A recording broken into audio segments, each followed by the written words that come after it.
pessoal, tudo bem? Hoje a nossa live aula será aqui no Instagram, né, da Civilidade Society. A maioria das vezes eu faço lá no YouTube. Se você não conhece, vai lá no YouTube, dá uma olhadinha, tem muitas live aulas que nós fizemos lá. E eu vou começar a mesclar um pouquinho, fazendo um pouquinho aqui, fazendo um pouquinho lá. E sempre lembrando, né, que o nosso canal de entrevistas é Um Dedo de Prosa. Vocês encontram, né, Um Dedo de Prosa Rapcast. Sempre vai ter grandes entrevistas, grande bate-papo, de uma forma bem descontraída e de uma forma bem solta mesmo, tá? É um bate-papo bem tranquilo entre as pessoas. Tudo bem? Agradeço quem estiver nos acompanhando, um grande amigo meu, André Luiz, né? O doutor André Luiz está aí nos acompanhando, seja bem-vindo. Né? Hoje nós vamos falar de uma coisa que é bem interessante. Muita gente quer praticar, é a cereja do bolo, né? Que eu sempre falo, que é a etiqueta mesa. Mas poucas pessoas sabem que como surgiu isso? Como é que surgiu a etiqueta mesa? É uma coisa mais recente, muita gente só explora mais a época do Luís XV, né? Nesse período que criou o nome etiqueta, né? Que eram aquelas etiquetas que ele dava para quando fazia o cerimonial no Palácio de Versalhes, ele entregava um papel escrito todos os protocolos, vestimenta, o que você devia fazer, o que você não podia fazer, e assim por diante, como se comportar. Daí surgiu um nome chamado de etiqueta, que é o comportamento, né, das pessoas em diversas situações. Muita gente pensa que a etiqueta é somente a mesa, e não tem nada a ver só com isso. Né? Ele vai de diversos segmentos. Tudo no mundo tem uma regra, tá? Uma orientação, um comportamento que é feito para quê? Para que você conviva melhor com as outras pessoas. Lembra muito, no mundo de hoje, onde todo mundo só quer ver os seus direitos, seus deveres, fica sempre jogado de lado. Aí quando que começa os meus deveres? Os meus deveres começam, né? Os meus direitos acabam quando começam os direitos das outras pessoas. Então nós devemos sempre lembrar disso daí. Mas vamos falar daquilo que mais é interessante, que seria qual é a origem das regras, orientações de etiqueta mesmo. Essas regras, elas podem até parecer arbitrárias, mas elas sempre tiveram uma razão. Ainda se pratica muita coisa à mesa? Sim, claro. Muitos negócios são fechados hoje à mesa, seja no almoço, no jantar de negócio. Muitas reuniões em torno de uma mesa. Né, seja familiar, seja um evento social, são discutidos assuntos ali, promoções, indicações, né, um relacionamento que você vai ter. Se você não souber como se comportar, vai ser meio complicado, porque muita gente pode ter uma capacidade gigantesca em cima de um determinado assunto, mas é um desastre quando senta à mesa. Por isso que muita gente fala, né, que se descobre a verdadeira pessoa numa refeição. Então não adianta você estar bem vestido, você falar extremamente bem, você ser extremamente gentil, mas na mesa você se entrega.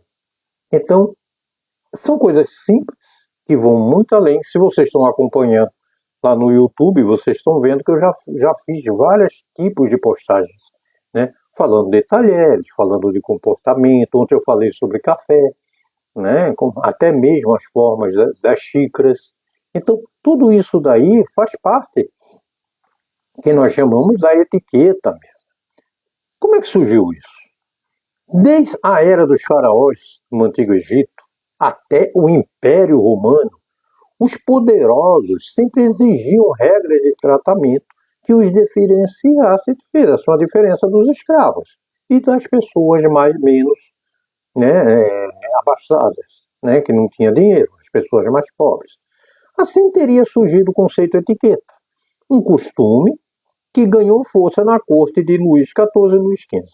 Então veja bem, desde os faraós até o Império Romano, As pessoas mais abastadas, elas tinham determinados tipos de comportamento. Às vezes pode ser até grosseiro o que a gente vê. Quando a gente vê um filme da época do Império Romano, um bom exemplo, pega aquele filme do Gladiador, o 1, o 2, né, que você nota as diferenças entre as classes sociais, né, principalmente. Aquele filme Roma, né, uma série muito famosa já, Roma 1, Roma 2. Aqueles filmes mais antigos, se você pegar Ben-Hur, Cleópatra e assim por diante, mostra bem esse tipo de comportamento, esse tipo de relacionamento. O termo teria aparecido nessa época quando era muito comum etiquetar e identificar os visitantes de acordo com o sobrenome e o título de nobreza. Lembra daqueles filmes que normalmente chegava o serviçal, né, ou o mestre de cerimônias na corte do rei, né, um jantar, alguma coisa nesse sentido, e ele lá na entrada com um bastão, pá, pá, pá, fulano e fulano de tal, né, apresentava aquela pessoa que no protocolo estaria num lugar determinado, próximo ou não do rei ou do imperador. Há também os que defendem que etiquette vem do francês, vem de ethos, quer dizer ética em grego. Veja que são pequenas éticas, quer dizer, o que quer dizer isso? Comportamento. Então, a ética nada mais é do que o seu comportamento social ou profissional. Então, é um sinônimo de respeito e reflexão sobre pequenos atos cotidianos. Bem, quando a gente fala isso, você está praticando etiqueta, quando você dá bom dia para o porteiro, quando você segura uma porta para uma pessoa entrar, quando você cede o teu lugar num coletivo para uma pessoa, uma mulher, né, uma pessoa de mais idade, ou uma senhora, ou uma mulher com criança, ou com compras e assim por diante. Quando você passa por uma pessoa e dá bom dia, quantas vezes a gente anda na calçada e você encontra uma pessoa, a pessoa está cruzando com você, você nem conhece. A pessoa fala, boa tarde. Aí você responde, boa tarde. Eu, particularmente, eu vou no supermercado, quando a caixa vai me atender, né? Eu viro para ela e falo, boa tarde, tudo bem? Quer dizer, você começa a criar um vínculo, não é que ela vai te dar desconto, nunca, né?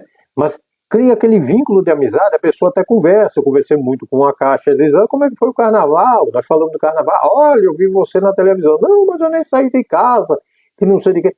Quer dizer, a gente cria um vínculo de amizade, respeito e educação. Até mesmo no empacotador, quando ele termina, isso, pega a sacola, fala, digo, obrigado, bom trabalho para você. Quer dizer, é uma forma de você demonstrar o quê? Educação para com as outras pessoas.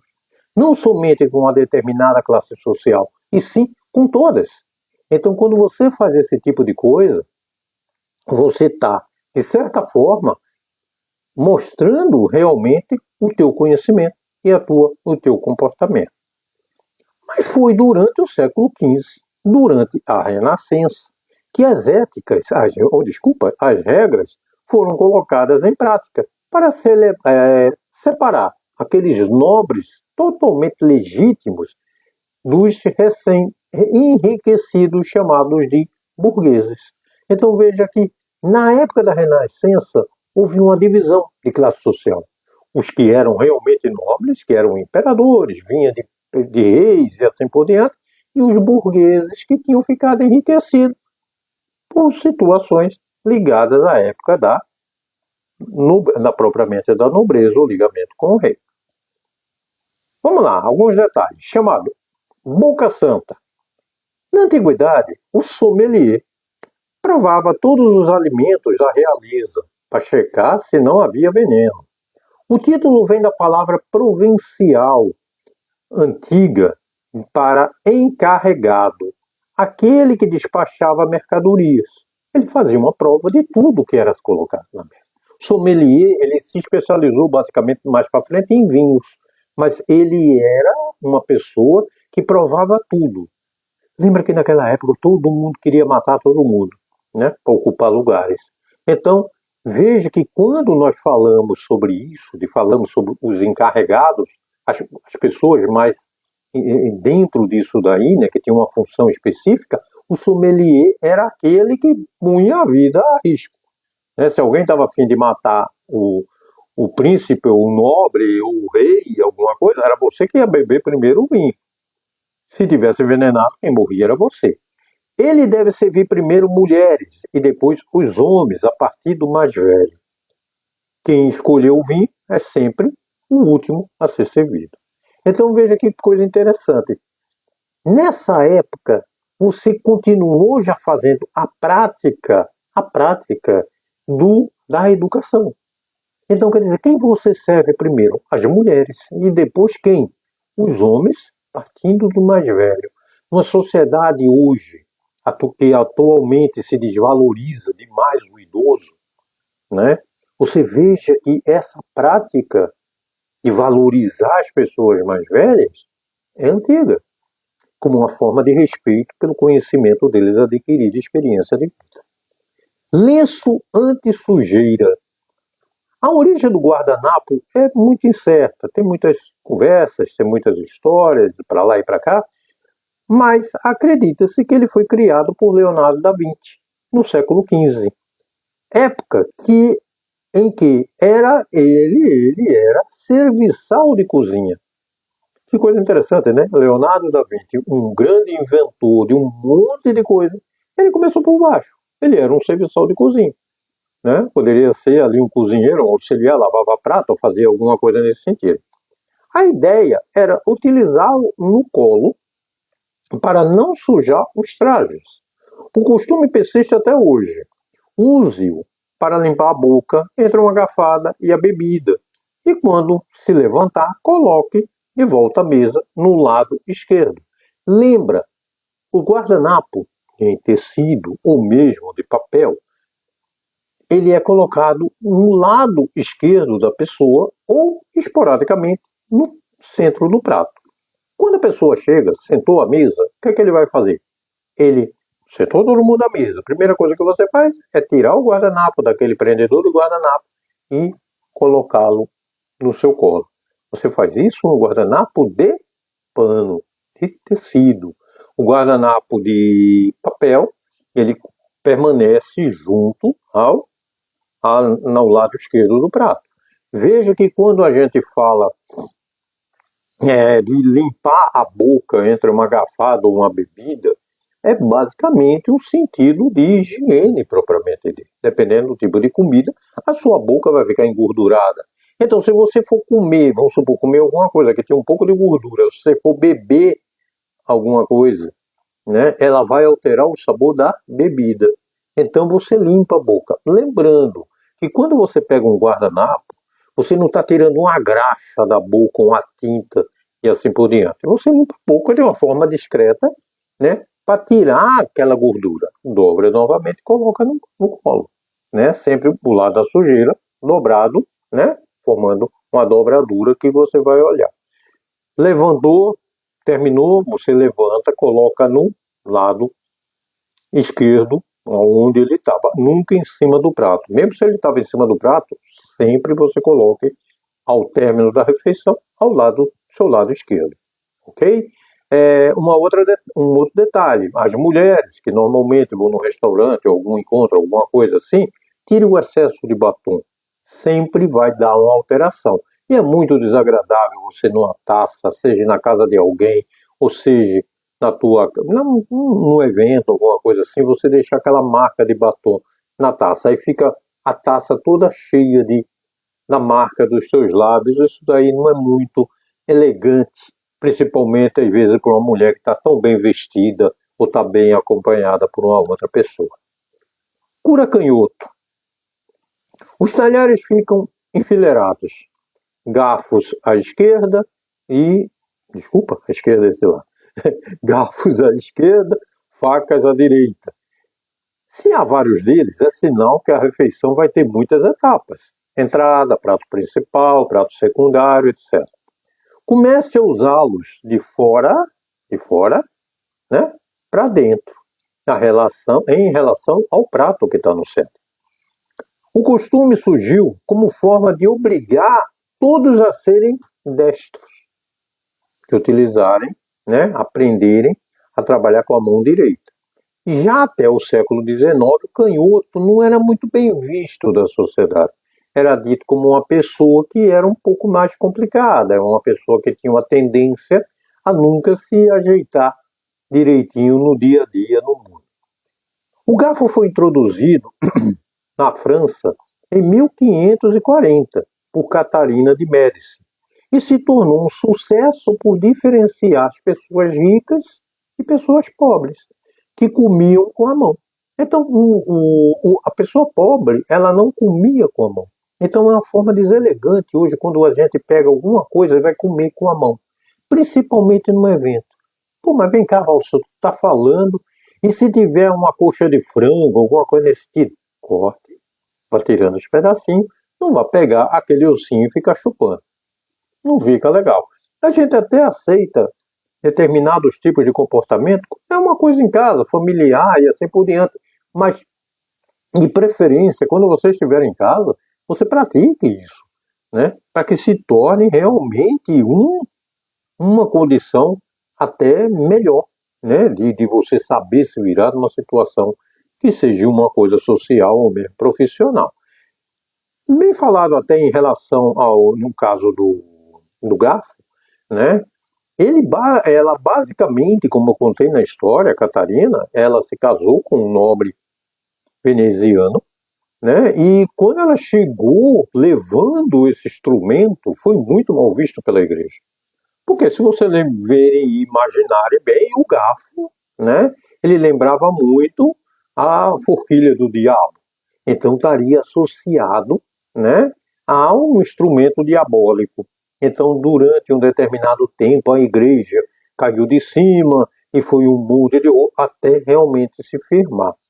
A colher, veja bem que coisa interessante, a colher surgiu 20 mil anos depois, né? Então, quer dizer, ela evoluiu, né, há mais de 20 mil. Ela surgiu anteriormente e se foi evoluindo durante esse período de 20 mil anos. Na mesa, basta, né, de sopa. Você tem o primeiro prato a ser servido. Se for uma sopa que for servida, ela vai estar no lado direito da faca, da extremidade do seu lado direito. Então você sabe que vai ter um caldo, vai ter uma sopa, vai ter alguma coisa, um creme, que você vai precisar da colher. Ela sempre vai ficar ao lado das facas. Por fim, a faca deve ser usada com a mão direita para você fazer um corte, né? E depois não volta mais para a mesa. Ela é colocada na parte superior do prato, com os dentes voltados para a pessoa. A maior, com serra, é usada para o prato principal, que é o quê? Com carnes. Uma pequena, que não tem serra, é lisa, ela é desbastada, ela é usada para peixe. Peixe você não corta, peixe você tira apenas a espinha e a parte da pele, usando para fragmentar ele para você poder comer. Então é muito fácil de diferenciar. A faca de peixe, ela é pequena. Eu já postei isso numa postagem, né, numa live, falando sobre a faca, mostrando a faca de peixe e a faca de carne, né, dentro disso daí. A forma define a função. A fileira dos copos à mesa surgiu no início do século XX, com uma família de vidreiros, a Riedel. Eles aperfeiçoaram seus produtos seguindo certas características. As taças menores mantêm o frescor de líquidos frios, por exemplo. Os copos de fundo curvo, dá para você sentir maior e melhor os aromas, já que a bebida cai com mais leveza e preenche a taça em circunferência. Então vocês vejam que nós estamos falando aqui de vários tipos de taça. As taças se evoluíram ao longo do tempo, né? Eu ainda estou devendo esse vídeo para vocês, mostrando vários tipos de taça, vários tipos de composição, para o que você pode usar. Ela é muito legal dentro desse aspecto, quando a gente vê que você pode ter vários, ela evoluiu do que de uma simples taça, né, de parte de cristal, para diversos tipos, né, para diversas ocasiões e tipos de bebida. Em pratos limpos, o uso de diferentes louças é um hábito russo. Até o século XIX, a comida era servida de uma vez só, demonstrando fartura. Então, naquela época ali, não tinha esse negócio de vir em vários pratos. Misturava tudo e você que se virava. Mas o alimento perdia a temperatura na mesa. Em 1810, um príncipe russo apresentou à corte francesa, veja só que diferença, hein? Um príncipe da Rússia apresentou à corte francesa o serviço com um prato por vez, servindo um prato sequencial. A ideia foi consolidada pelo grande cozinheiro Carmeret em 1833, servidor dos imperadores até Napoleão. Então confira os tipos de louça, né, que não são muitos, é muito fácil de vocês entenderem. E pão, também conhecido como prato de manteiga ou de sobremesa, e é nele que você coloca o pão. Lembrando, se o pão for muito grande, ele vai vir cortado da cozinha. Se não for, você vai pegar o pão e parti-lo com a mão.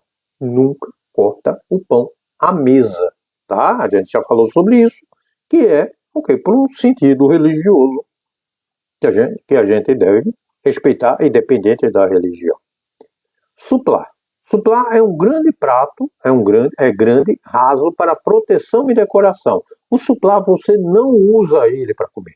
É um prato maior do que o prato principal e ele serve apenas de proteção, como uma guarnição para não sujar a toalha, sujar a mesa, alguma coisa nesse sentido.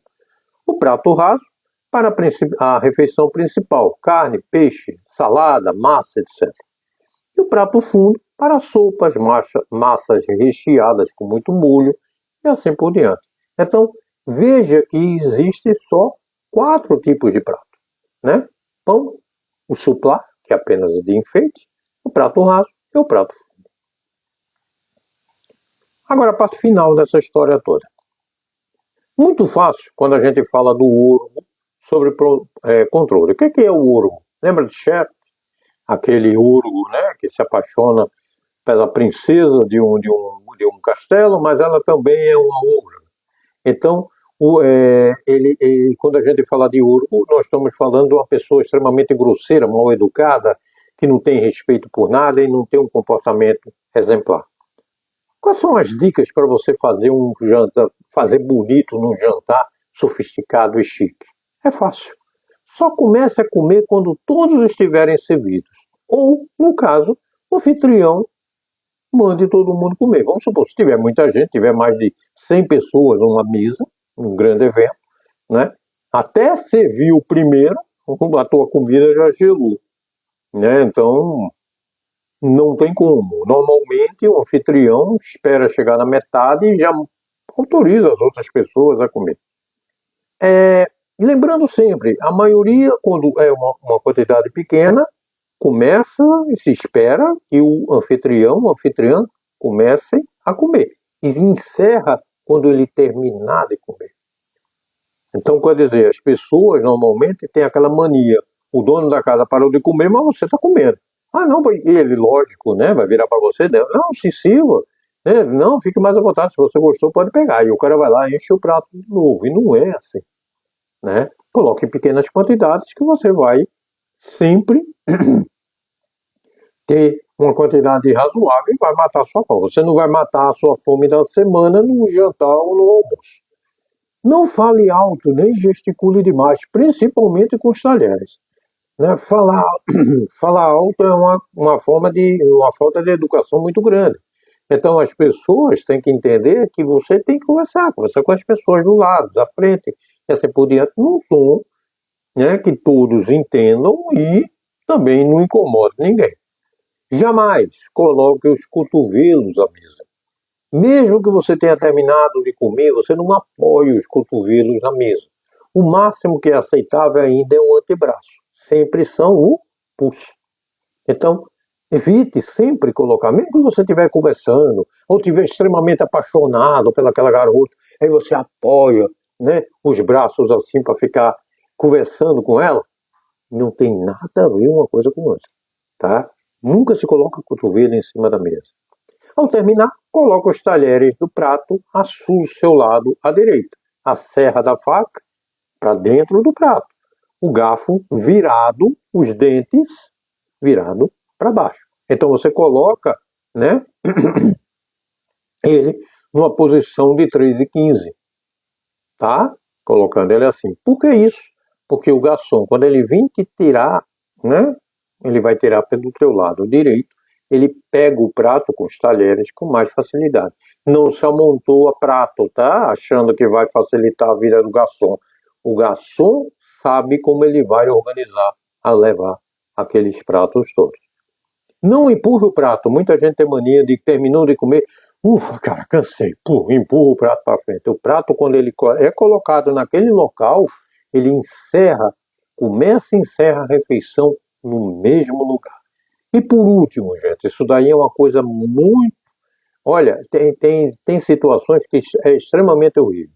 Não palite os dentes à mesa ou em qualquer outro local. Palito não é feito para palitar, embora o nome se diga palito de dente, não é o palito de dente não é para ser usado para dente. Ele é para usado para você espetar algum tira-gosto, alguma coisa nesse sentido.